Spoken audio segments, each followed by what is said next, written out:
Let's go back to Proverbs chapter 31 this morning. And our family is big on celebrations.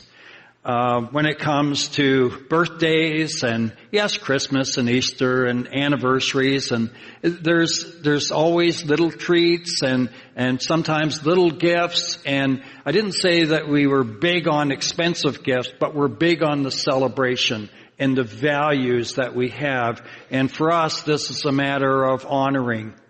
We're glad you're here. We're glad to be together. And that's somewhat the theme of us coming today.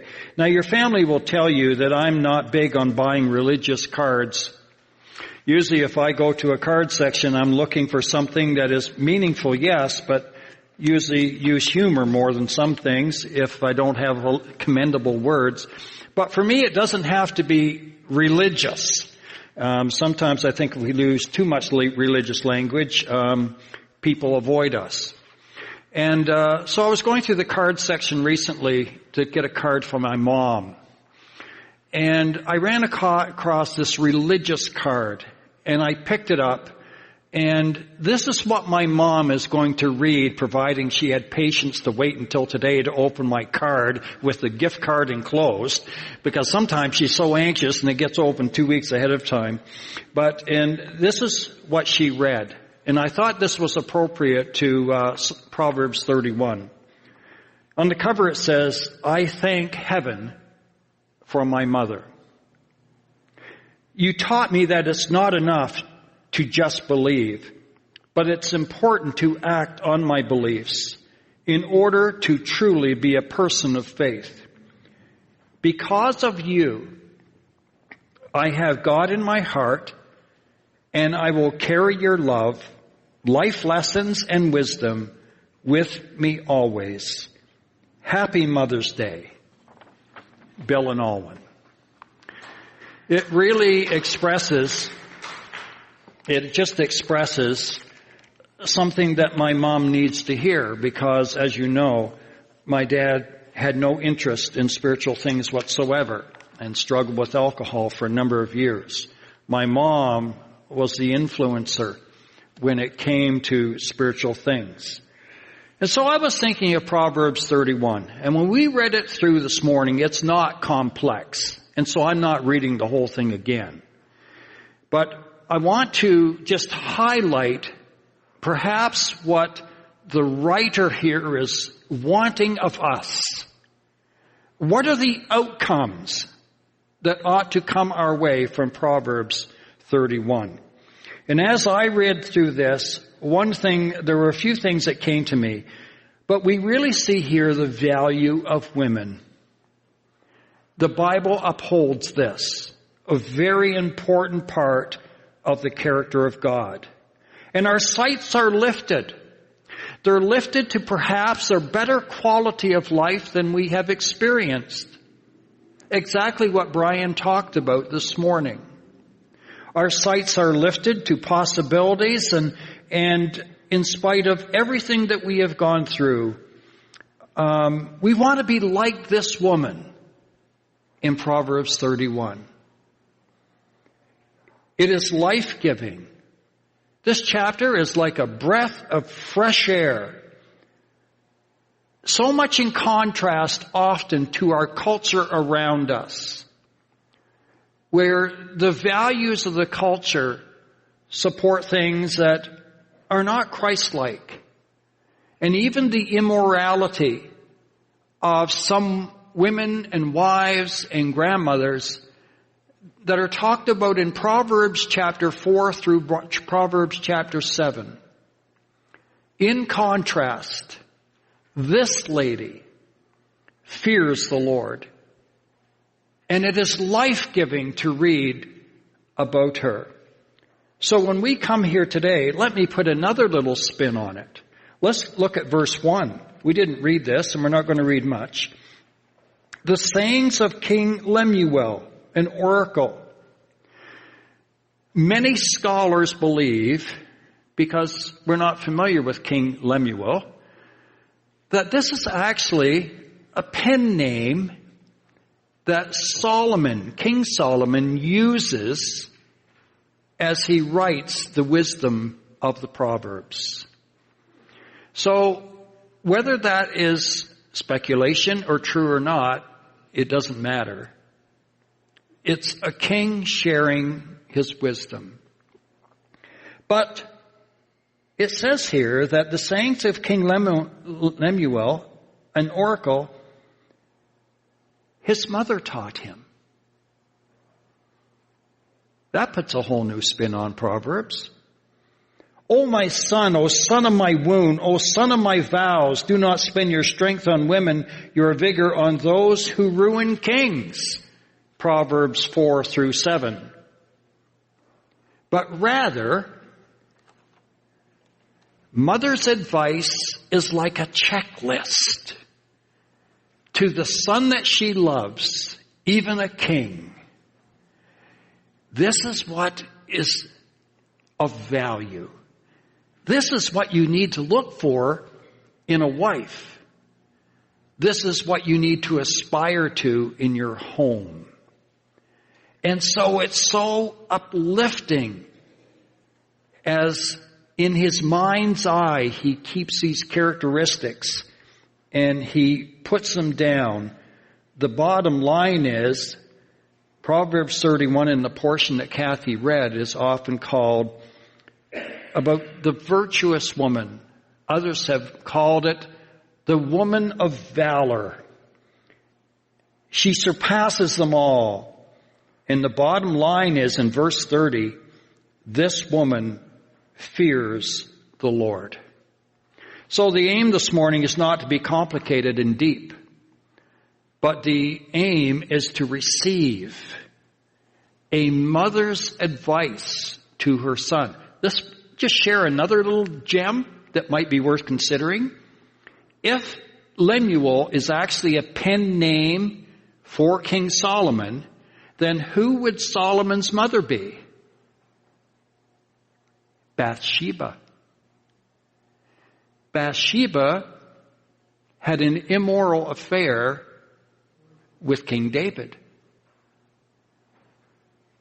Who better to understand God's ability to restore to the plan that God has for a woman and the plan that God has for a man?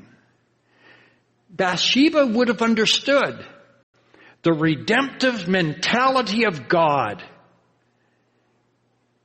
even as the young mother that Brian shared with us today. Who better to take a course on counseling those with addiction? Not that you have to, but an added strength that she will bring to her ministry is that she will be able to look someone in the eye and say, I've been there. I've walked that path. And if Bathsheba is indeed the mother of King Lemuel or Solomon, she understands the redemptive mentality of God who takes a bad choice, multiple little choices that added up to a major transgression. And yet God has restored her and David to walk with him. And she has become perhaps the woman that she is articulating to her son that you need to look for. And you need to pattern your family after. It takes on significance when someone says, I've been there. And it's not as pretty as some people would make it sound and promise. The devil is big on promises, and as James MacDonald says, he's short on fulfillment every time. The wages of sin is death always. You choose to sin, you choose to suffer. But that doesn't mean there's life, that there isn't life after suffering. And if it's Bathsheba, it just adds a whole new tweak to this scripture. Even if it isn't we all understand the redemptive ability of God when we've made bad choices. So, when I come to this text today, I'm not going to go through it verse by verse. It was pretty clear when we read it. And we can read it again and benefit from it. But I just have 3 questions. And for me, this is like, okay, Bill, this is what you need to understand. And my first question is this. What do we see? We see a mother encouraging her son regarding his wife and home life. And when we read down through here, we see qualities of character that add to a quality of living. And very quickly, verses 10 through 12, she was faithful and trustworthy. She was valued by her husband. She's more valuable than many rubies. There's some things that money just can't buy. And having a woman or a wife who is faithful and trustworthy, that's up there in a husband's mind. She was valued because of her character. In verses 13 and 14, she was a diligent worker. In another verse, it says that she did not eat the bread of idleness. 1 Timothy chapter 5 and verse 13 speaks of the danger of being idle. Rather, she was diligent. She went about her work and she accomplished, and it was noticed. Verses 15 and 16, she took care of her family and of their needs. She was a great household manager. She cared for her home. Also, in 17 to 19, she was capable and strong for the task. And even down in verse 25, down there it says that she was clothed with strength and dignity. This is a woman who fears the Lord. I want to make a comment because what it means to be a strong woman in our culture is often different than what this woman of strength is in Proverbs 31. You know, for years, the ladies have not valued the person who's a strong man with an attitude. Right? Rena and I were actually talking about this one day. I said, Rena, for years, women have not sat kindly with strong men with an attitude. Why on earth would men take kindly to strong women with an attitude? But that's often in our culture what strong means. It doesn't mean that here at all. This lady was so competent. She was so diligent. She was so respected. She was looked up to. She was honored. But her attitude followed God's way. And it wasn't that strength that I won't listen or I won't do it. No, it was the attitude of a servant. And yet she didn't feel she was a servant. Maybe we should have sung a chorus this morning, make me a servant, humble and meek. Lord, let me lift up those who are weak. And may the prayer of my life always be, make me a servant. Make me a servant today. It's a sign of being clothed with strength. I could bring in some other little thing. Remember when Jesus washed the disciples' feet? The King, Lord, became a servant. An old elder said to us in an elder meeting one night, what is Jesus saying to us? The Lord, a servant, gets involved in the dirty things in other people's lives, like washing feet, like caring for those who have addictions, like changing the diapers on a baby at midnight in a safe family home. You see where we're going with this? That attitude was in this lady. She was clothed with strength, but from a godly point of view. And that's what 1 Peter 3 is all about as well. It's important to think about these things. She was generous and charitable in verse 20. Fearless and prepared. I don't care if it snows.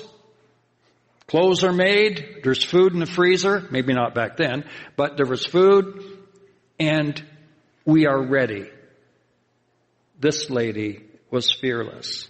Verse 25, she was modest, one of dignity. She had wisdom. In verses 26 and 27, she spoke with wisdom, and faithful instruction was on her tongue. And she watches over the affairs of her household and does not eat the bread of idleness. What a lady.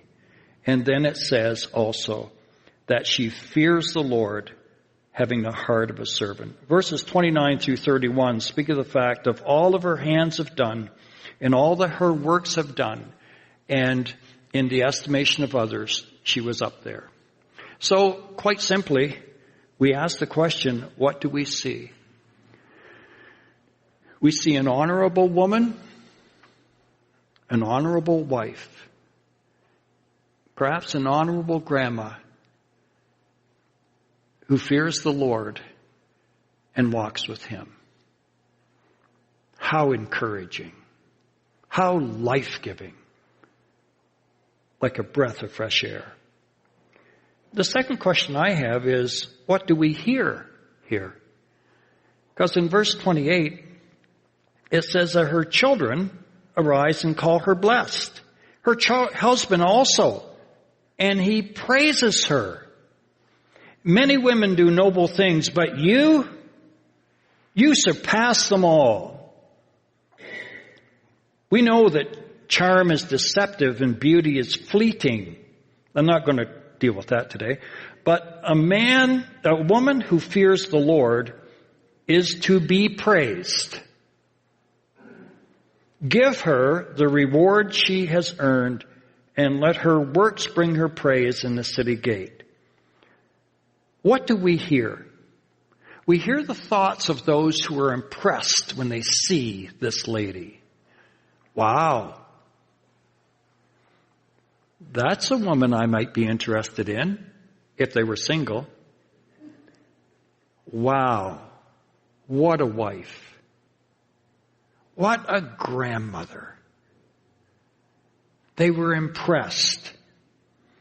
And in their minds, she was up there. But secondly, what we hear is the talk. It wasn't just in their thinking, it was in their talk. It was the talk of her children and her husband and the leaders of the community. Thoughts came out through talking. Talks always come out. Thoughts always come out in talk. Positively or negatively. It will come out. We live in a small community. We know these things. Word gets around. The word about this woman that got around, she's up there. She surpasses them all. Look at the character of this woman. So we see, but also we begin hearing what her family says and what the community says. This lady is being honored. And that brings us to my last question. What do we do with this? What's the outcome that Solomon, God, wants by writing this down for us to read today? And I would say that it has to do with thoughts and talk. It has to do with our thinking and what we say about the woman who fears the Lord. This is Mother's Day. And so in respect to talk, we need to tell her. Men, we need to tell her. You surpass them all. You're up there in my thinking. I chose you, and that was a good choice on my part. I just want you to know that after 53 years. And I haven't been married 53 years. I'm younger than that. But I just want you to know that after 53 years or 65 years, you're up there. Tell her. You may have to write it down, just like Solomon did in Proverbs 31. He wrote it down. We're big on giving little gifts. My wife got little gifts this morning, but we're big on giving cards. Maybe you make cards. Maybe you put it in your own words. It doesn't matter. The outcome of this passage is the godly mother, the honorable woman, the diligent grandmother. Tell her. Honor her by doing this. And I would say that it says here, reward her. I think that means that we take notice, and she's been such a servant, a godly servant. She has been so diligent and so competent and so up there, surpassing. Now we need to serve her. And I hope that that's in our agenda for today. It means that men, you provide the meal. I don't care how you do it. Cook it yourself or buy it. Maybe she doesn't care. Serve. Help with the dishes. Oh, I'm hitting nails on the head all over the place here. But I know I can stand because I'm willing to do this myself. And my wife will tell you that. There comes a point that you just don't tell her, you reward her. Take a break. Go have a nap. I'll wash the dishes. I'll clean this. And whatever. In other words, we respond by giving flowers. My mom will get a phone call today, as she does every Sunday night. Actually, these days, we're able to be on Messenger, and we can actually look at one another. Mother, put down your computer. I see the ceiling.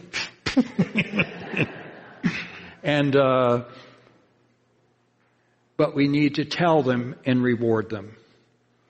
I think that this is how we honor. We thank God for our moms and our grandma. Let me just say this, that many of these qualities, Bible-wide, apply just as much to the man. Right? Maybe you ladies were reading this and thinking, well, that would be a great man to have. Father's Day is coming, but it's true. Godly character for men and women, boys and girls, teens. God help us to honor our mothers today. We want to be like Jesus.